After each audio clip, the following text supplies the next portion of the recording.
uma Sim, coisa você para ia perguntar. Não, eu estava pensando aqui, né? Essas transações, esse 1 milhão de TPS, ele é feito, é parecido até com a Light Network, né? A estratégia da Cardano. Confirma? A ideia é parecida? Isso. É porque a Hydra ela é baseada em canais de estado, né? Isso. Então é como se a gente tivesse criando faixas numa avenida, né? Tem os carros passando e aí você cria novas faixas. Então, como é que vai funcionar na prática, né? Você vai ter um game, por exemplo, que ele roda uma cabeça Hydra, né? Então a galera que usa aquele game é como se todo mundo tivesse naquela pista ali na avenida, né? Todas as transações daquele game vão passar por ali, né? E aí, por exemplo, você tem um protocolo de leilão de NFT, por exemplo. Então você joga todo mundo naquela cabeça Hydra e aí você pode, inclusive, subsidiar, né, que os usuários façam as transações sem pagar taxa, né? Então é muito parecido com a Light Network, né? Que são esses canais de estado. E o grande trunfo da Hydra é que ela é isomórfica com a Layer 1. Então tudo que roda na Layer 1 da Cardano roda na Hydra, né? E vice-versa. Contrato inteligente, tudo igual, né? Inclusive as carteiras aí. Eu só tenho só uma preocupação, que é a questão do texto exótico. Aí, assim, se puder explicar melhor aí, porque Lá vem o assim. Igor. Agora Não, você fala Essa educado, né? Você passou 1 hora falando mal da Cardano, agora você pergunta educado. Explica a pergunta é melhor. Não, boa. velho. Não, tranquilo. Então, a minha preocupação é justamente o TXO, né? Porque, assim, você fazer transações, aí eu não sei como é que foi feito ali o experimento, para chegar a esse 1 milhão aí, mas quando você começa a usar o TXOs e eles estão espalhados ali na blockchain, você vai ter que ir lá recuperar cada TXO ali para montar uma transação, e isso começa a pesar o processamento, o consenso, a coisa toda, né? Você poderia dar uma explicação melhor de como seria essa escalabilidade em função do TXO estendido aí da Cardano? Boa, a pergunta é muito boa. Para quem não entende, né, a diferença entre o modelo de conta, como é no Ethereum, e o modelo TexO, que no Bitcoin é o TexO, Cardano também é o TexO, a Ergo também é o TexO, né? Enfim, acho que são os principais aí. Basicamente, pense no seguinte: quando você tem uma conta bancária que você faz um Pix, por exemplo, e aí aquele seu saldo ele é alterado, né? Então, você transfere um valor, aí seu saldo é atualizado. Então, é um modelo de conta, né? O modelo TexO é como se você tivesse uma carteira física e você tem as cédulas. Então, você tem uma cédula de R$ 2, uma cédula de R$ 5, uma cédula de R$ 10, R$ 200 agora, né? Enfim, então você tem as cédulas ali. E aí você une uma quantidade de cédulas para fazer uma transação. E aí, isso pode implicar que você tenha que receber um troco. Por exemplo, você quer pagar alguma coisa que é R$ 13. Então, você pega uma cédula de 10, uma cédula de 5 para fazer aquele pagamento. Então, sai 2 cédulas da sua carteira e volta uma cédula de troco, que no caso é uma cédula de R$ 2, né? Então, é como se você pegasse 2 UTXOs para fazer a transação e o troco, ele cria um UTXO na sua carteira, né? Que é aquela cédula de R$ 2. Enfim, é uma abstração aí para a galera entender. E aí é o que o Igor falou, cria-se um desafio, né? No caso do Ethereum, você faz aquela transação ali, e aí, quando ela é processada, você já tem um estado da carteira. Estado No final, TexO, não. No TexO, você fez aquela transação e ele criou um TexO novo, né? Então, se você transferiu ADA para algum lugar, ou Bitcoin para algum lugar, aquilo ali, o TexO significa transação não gasta, né, em português. Então, É o troco, toda vez né? que é um troco, você manda aquilo, É, não só o a troco, né? tradução é um troco, O troco é um TexO, mas aquelas 2 cédulas que você mandou, no caso dos R$ 15 que eu dei de exemplo, também é um TexO novo que é criado, né? Sim. Então, não existe aquela coisa de ter a carteira tal. Você tem as cédulas que compõem aquela carteira. Então, quando você precisa saber o saldo de alguém, você vai na blockchain e fala, me traz todas as cédulas, todos os UTXOs, vinculada a essa chave pública, né? A essas palavras de recuperação, né? E aí você tem ali, monta o saldo da carteira. O legal do TexO é que você consegue fazer várias transações em paralelo, né? No caso do Ethereum, não. Enquanto uma transação está pendente, você não consegue fazer outra, porque é o modelo de conta. Então, está lá pendente no mempool, você fica parado, esperando. Ou então você tem que ir lá e aumentar o gas ou cancelar a transação para você conseguir fazer outra. No Texo da Cardano, não. Se você usa o Texos diferentes, você pode fazer várias transações em paralelo ali e, eventualmente, mandar todas essas transações para o mempool ao mesmo tempo. Né? Isso é um diferencial. No caso da Cardano, ela estendeu o Texo, criou o Extended Texo, né, para ter ali a abstração de token. Né? Assim como você envia Bitcoin no Bitcoin enviada na Cardano, se criou a opção de, no modelo Texo, você também mandar tokens, né, NFTs e tudo mais. E tudo isso vinculado à blockchain, né, sem usar contrato inteligente. Então, você não precisa ter contrato inteligente para fazer uma transferência, né? E isso permite dar uma flexibilidade. Por exemplo, Igor, para que na Cardano eu consiga mandar para o Guilherme, por exemplo, vários NFTs e tokens diferentes em uma mesma transação. Não preciso, no Ethereum, você tem que mandar uma transação para cada coisa que você quer enviar, né? Então, é um modelo que traz assim, mais dinamismo, né? Esse modelo Texo. E imagine, por exemplo, eu fiz um airdrop, né? Lá na Cardanistas, que a gente mandava vários NFTs numa mesma transação para pessoas diferentes, né? Você consegue fazer isso no Ethereum também, né? Porque ali você chama um contrato, quando você faz aquela transferência, você está chamando um contrato, né? Aí você consegue fazer. Mas quando você quer misturar coisas, você não consegue fazer. Tem que fazer uma coisa para cada contrato, né? Que cada transferência é uma chamada contrato. Então, isso torna a Cardano muito mais flexível. Imagine que você consegue combinar, por exemplo, carteiras diferentes, assinando uma mesma transação e mandando aquilo para um contrato inteligente, ou vice-versa. Dois contratos inteligentes diferentes chamando um terceiro contrato, né? Então, cria esse dinamismo. E quanto à pergunta do Igor, né, se esse modelo não é muito mais pesado, muito mais complexo, para o desenvolvedor, existem abstrações, Igor. Por exemplo, você vai programar um DEP, né, um contrato inteligente na Cardano. A linguagem de contrato inteligente que você usa, ela já abstrai muita coisa. Então, o desenvolvedor ele não tem que ir lá reinventar a roda. Ele pega, por exemplo, desculpa aí, galera. O desenvolvedor ele pega um código que alguém já fez e usa para, por exemplo, montar uma transação. Então, ele vai lá e diz assim, ó, eu quero que hoje a transação enviando token tal ADA para tal endereço, aí o cara monta a lógica lá. E aí, o próprio código que já está pronto, que alguém já fez, ele vai lá e faz essa consulta, Igor, né, do Texo, daquela carteira. Você pode usar uma API, na Cardano tem várias APIs, por exemplo, tem o Blockfrost.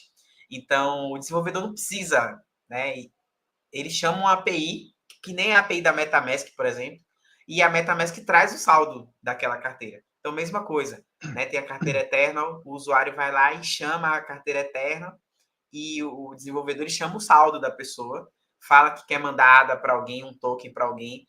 O desenvolvedor não precisa ficar manipulando aquelas coisas, né? E em relação à velocidade, como a API ela trabalha indexação, então, quando a carteira vai fazer aquela transferência, meio que já está tudo pronto ali, entendeu? É como se você tivesse o tempo todo lendo a blockchain e montando um banco de dados. Quando você vai fazer uma transação, você não precisa pesquisar na blockchain, você vai naquele banco de dados que já está ali indexado. E aí existem várias soluções na Cardano. Tem o DB5 que faz isso, tem o Cupo, né, que é uma outra ferramenta que também faz isso. Então, é leve, né? O usuário ele não vai sentir diferença, por exemplo, de usar uma MetaMask ou usar uma Eternal, que é equivalente na Cardano, ou usar uma carteira Lace, né? Agora, para o desenvolvedor, talvez ele, né, tenha que ter mais preocupações ali, que é o Texo. Mas o usuário não está nem aí, né? O usuário só quer fazer a transação dele, usar o contrato inteligente. Não, com certeza, a gente está falando de infraestrutura, né? Então, o usuário, no final, é sempre... Ele não quer saber, de fato. Isso é importante sempre de lembrar. Tá falando. Mas é bem tranquilo. É bem tranquilo. Você não vai ter diferença de lentidão de uma blockchain para outra por causa do TechZoe. Minha preocupação era justamente assim, sem querer dominar a live aqui, né, polemizar demais, mas a preocupação é o seguinte, né, porque o próprio Bitcoin, né, o próprio Ethereum, né, quando enxergou que o TXO ele era difícil você trabalhar em contratos inteligentes, eles justamente inventaram, perdão da palavra, o diabo do modelo de contabilidade, modelo de conta deles, né, que é uma pior desgraça que eles já inventaram dentro do mundo cripto, justamente porque você não tem segurança nenhuma, você fica na mão do desenvolvedor e você não tem segurança, é zero, é praticamente zero. Você tem que conhecer o desenvolvedor para poder comprar um token dentro do Ethereum. Então, assim, essa é a minha preocupação. Assim, uma das grandes vantagens que eu vejo na Ethereum é justamente ter o TXO, né? E aí você ter uma garantia de que aquele ativo que você tem, uma representação do ativo dentro da blockchain, de fato você tem propriedade sobre ele, né? Então, essa a minha preocupação, porque assim, o TXO ele meio que foi, entre aspas, assim, rechaçado aí dentro do desenvolvimento do mundo cripto. Justamente inventaram já era complicado para contratos inteligentes, aí pioraram, inventaram o modelo de conta dentro do Ethereum, infelizmente. Assim, só fazendo um parênteses, né? Querendo ou não, a Ethereum trouxe muita coisa, mas o modelo de conta que eles criaram lá é uma desgraça. Assim, o usuário final, porque não perde segurança. Mas é só esse adendo aí, Átio. Boa. Esse ponto que você citou é o determinismo, né? Galera, basicamente, se você vai fazer uma transação no Ethereum, você não sabe o que vai acontecer com o seu saldo. O contrato inteligente que você chamou ali, por exemplo, até uma transferência de token é uma chamada ao contrato. Você não sabe o que vai acontecer ali. Então, você depende de confiar no desenvolvedor que ele não vai fazer alguma merda lá com sua carteira. Na Cardano com o TechZoe, você, na hora de assinar, sabe exatamente o que está saindo da sua carteira, a quantidade de token que está saindo. Aí, beleza, você confia no desenvolvedor em relação àquilo que está saindo da sua carteira, não em relação a todo o saldo da sua carteira, né? Por isso que tem essas questões no Ethereum e nas EVMs de drenar a carteira do usuário, né? Na Solana também tem. Né? O usuário vai lá, assina um contrato inteligente, daqui a pouco sumiu tudo da carteira dele. Né? É por causa do modelo de conta. Na Cardano não existe isso. Né? Na Cardano o que sai é o que você assina ali, que você vê no TechZoe, em relação ao que fica na sua carteira, isso aí você fica tranquilaço. Né? Mas assim, só outra dúvida, mas o retorno você não sabe que vai vir, né? O retorno pode ter um gap aí entre o desenvolvedor e o que você pediu. Isso, Na hora que você assina a transação, no TechZoe, você vê o troco voltando para você, então você sabe o que realmente está saindo. Em relação ao que está saindo, aí depende do contrato, se não tem nenhum bug, né? Enfim, das condições do contrato, se for uma DEX, por exemplo, né? Se você vai cair no slippage, o price impact que você vai ter lá no seu swap, enfim, aí é outro N, mas isso aí não tem como mudar, né? Isso aí é uma confiança que você tem no contrato inteligente. Mas no Ethereum, no modelo de conta, não. É como se fosse uma caixa preta. Você não sabe o que vai acontecer com o seu saldo inteiro da carteira ali, entendeu? Só me perdoe, mas assim, eu estou fazendo as comparações, está falando eu peguei, Guilherme, mas eu não tem jeito, cara. Eu faço as comparações. Eu estou em silêncio porque o Anonymous pediu para eu ficar em silêncio, mas só para cortar rapidamente. Eu tô rindo aqui por quê? Porque eu tô gostando de ver como o Igor fala, só uma dúvida, ele tá chamando de dúvida tudo aquilo que ele passou, que era só pedrada, só ataque. Aí ele, muito respeitoso com o convidado, ele é uma dúvida. Aí você sempre exagerando, eu já sei tudo que ele falou de mal, eu já sei o que ele tá pensando, mas tá educado, tá bonito. É só uma questão, Ático, porque assim, não tem como, né? Eu estudei várias DLTs, né? E aí eu acabo comparando uma com a outra, não tem como, né? E aí a gente vê, por exemplo, DLT como Flow, tá? A gente vê DLTs como Sui e como Radix. Elas têm o que eles chamam de manifesto de transação.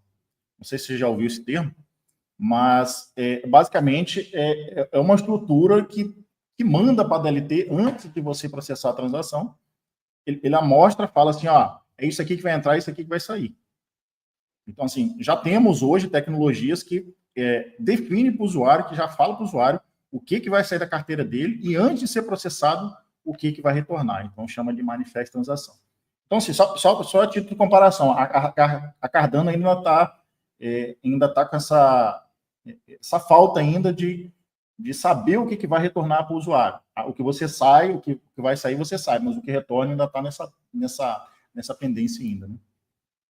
Não, é o que eu falei. Você sabe exatamente ali, né, o que você está assinando.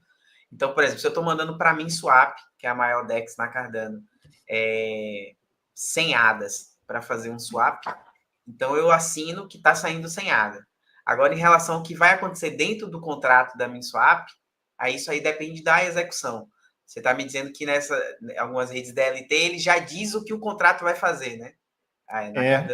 Assim, agora você acabou me gerando a dúvida, mas assim, a princípio, assim, por exemplo, agora a rede eu conheço bastante, a Radix, ela tem lá os componentes dela, mas ela já fala, você já define no manifesto o que você, o usuário, quer como retorno.